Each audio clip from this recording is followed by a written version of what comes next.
News 12 New Jersey's Naomi Yane and Elizabeth with new information tonight. A makeshift memorial sits outside the home where police say the stabbing happened. Tonight, the investigation into this senseless crime continues. This was the video posted to VDJ Melo's Facebook page on December 29th. It shows 52-year-old Jose Melo proposing to 31-year-old Nakette Jadex Trinidad Maldonado. On December 29, 2024, the Bamboo nightclub in Elizabeth, New Jersey, was alive with energy. The air was thick with anticipation, excitement, and the kind of joy you only find on a night meant for celebration. Amidst the pulsating rhythm of Latin beats, one man prepared for a moment that would change his life, and the life of his fiancée, forever. What was supposed to be the beginning of a beautiful future together would quickly spiral into one of the most tragic and unexpected moments they could ever have imagined. Jose Melo, a 52-year-old DJ, had been planning this moment for weeks. Little did anyone know, the joyous celebration he orchestrated would be the last time anyone saw the woman he once promised to cherish forever. If you're fascinated by true crime stories and want to stay updated on chilling cases like this, make sure to subscribe to Vic's True Crime Stories and hit the notification bell so you never miss an episode. In the midst of the vibrant chaos of the Bamboo nightclub, the music pulsed through the air, igniting the crowd into a frenzy of movement. The lights flashed, painting the dancers in vivid hues of red, blue, and purple. At the DJ booth, 52-year-old Jose Melo stood poised, his fingers expertly working the turntables. But tonight, his mind was focused on only one thing: Nakette Jadex Trinidad Maldonado, the woman who had captured his heart over the years. As he scanned the crowd, his eyes searched for her, locking in on the woman he loved, who was oblivious to the surprise he had been planning for weeks. As the beat of the music grew stronger, something shifted in the club, both the rhythm and the trajectory of their lives. The sound of Casate Conmigo by Sylvester Dangon began to echo through the speakers, a song carefully chosen for this pivotal moment. The mood in the room changed, the energy gradually becoming more intimate, more charged. The crowd felt it, but Nakette, caught up in the joy of the night, had no idea that this song would signal the beginning of a life-altering chapter. At precisely 11:55 p.m., the music softened, and the crowd suddenly parted, leaving Nakette standing at the center of the dance floor. The lights dimmed, and all eyes fell on her. It was in that moment that Jose stepped away from the booth, his heart racing, his palms sweating. With a quiet but determined breath, he walked toward her, each step feeling like an eternity. In his hand, he held the small velvet box that would change everything. As he reached Nakette, he dropped to one knee, and in front of the crowd, in front of everyone who was watching, he asked the question that would seal their future. "Nakette," he called out, his voice trembling with emotion. With a hand that shook with excitement and nervousness, he opened the box to reveal a glistening diamond ring. Nakette's eyes went wide. Her hand flew to her mouth in a gasp of disbelief. "Will you marry me?" Jose asked, his words barely rising above the hushed gasps of the crowd. For what seemed like a timeless moment, Nakette stood frozen, overwhelmed by the unexpected yet beautiful gesture. Then, her voice cracked through the silence. "Yes." The entire club erupted into applause, cheers echoing off the walls, but for Jose and Nakette, the world around them fell away. In that moment, it was just the two of them. Her face lit up with tears of joy as he slipped the ring onto her finger. Her heart raced, her breath caught in her chest, and for a fleeting second, everything felt perfect. This was supposed to be a celebration of love, of new beginnings. But beneath the applause, beneath the tears, no one could have known that the joy of that night would soon give way to something darker. What had been a proposal full of hope and excitement was about to take a tragic turn that no one could have anticipated. It was a night of magic, yes, but also a night that would soon unravel into devastation. The laughter, the cheers, the warmth of the moment. All of it would soon fade into the shadows of a heartbreaking reality. If you're still with us, don't forget to like this video and share it with anyone who enjoys real-life mysteries and true crime stories. Let's keep spreading awareness together. As the day broke on December 30th, Nakette slowly stirred from her sleep, a soft smile forming on her face as the morning light filtered through the curtains. The engagement ring that sparkled on her finger caught her attention, a reminder of the incredible moment she had shared with Jose the night before. The excitement, the love, the joy, they all rushed back to her, flooding her chest with warmth. But as her eyes lingered on the ring, something else began to creep into her thoughts. A quiet unease, something subtle yet unsettling, started to grow within her. It was an instinct, a flicker of doubt she couldn't shake, despite the happiness she had felt only hours ago.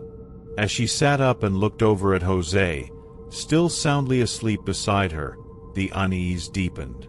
Something wasn't quite right, but she couldn't yet place what it was.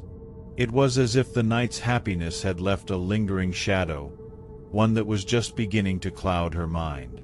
The peaceful morning began to crack as the camera slowly transitioned to Jose, waking up in a haze. His disheveled appearance was starkly different from the confident man who had been so full of energy the night before.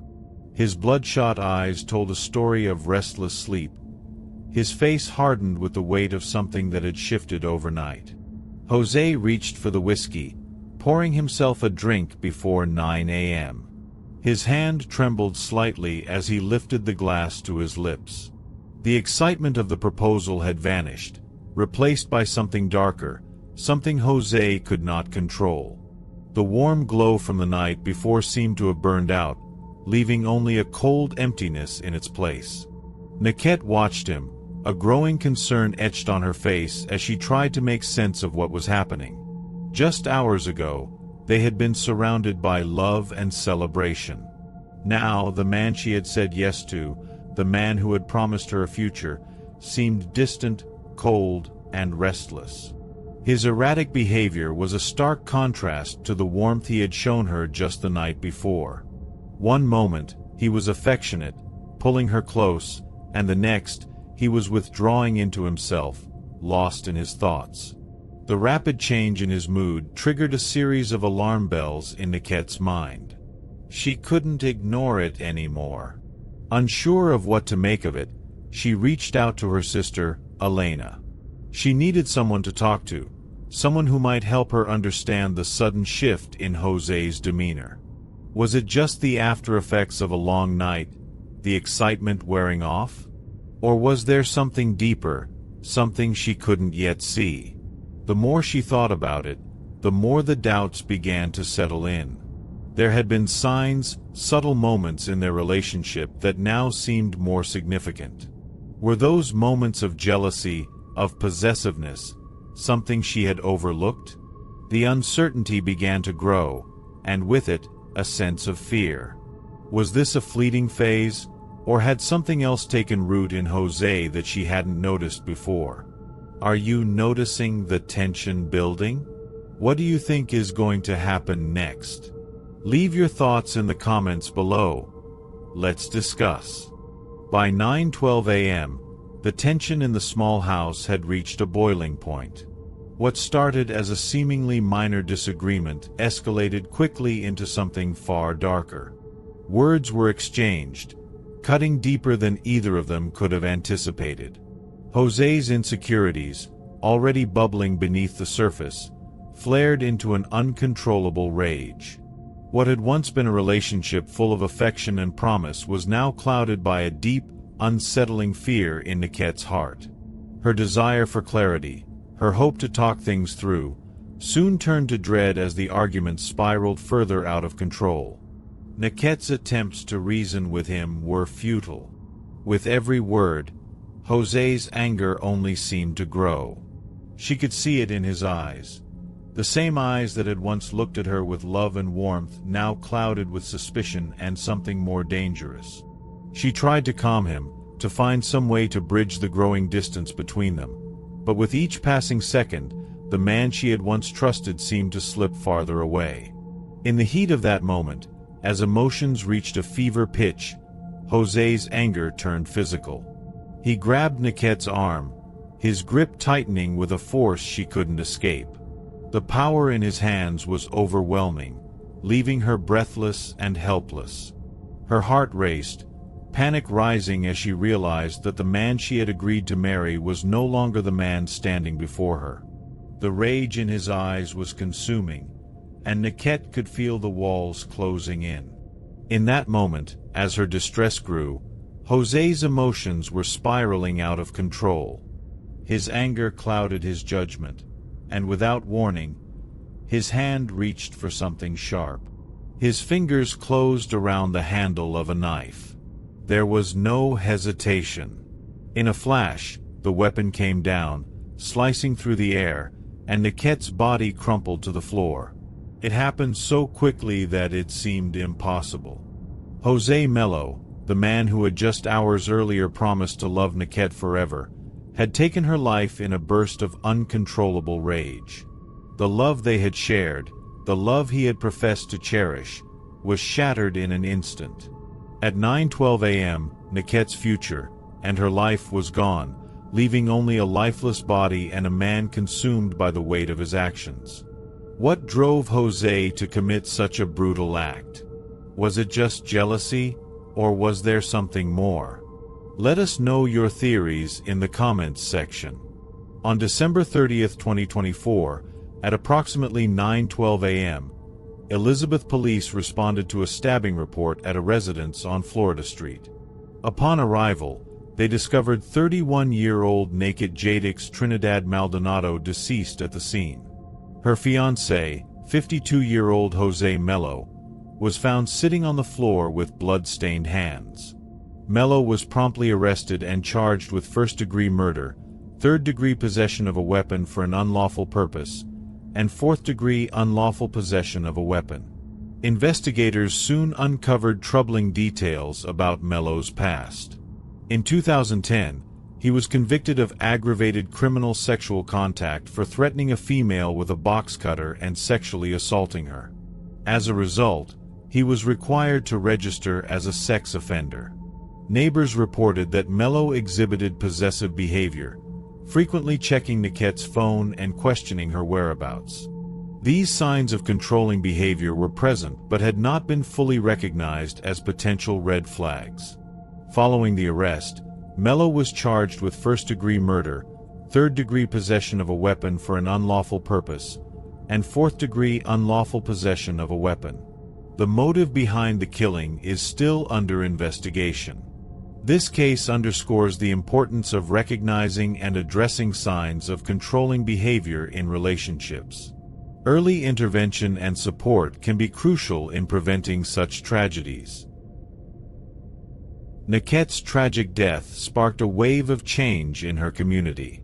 As news of the brutal murder spread, it resonated deeply within the hearts of those who knew her, and even those who didn't.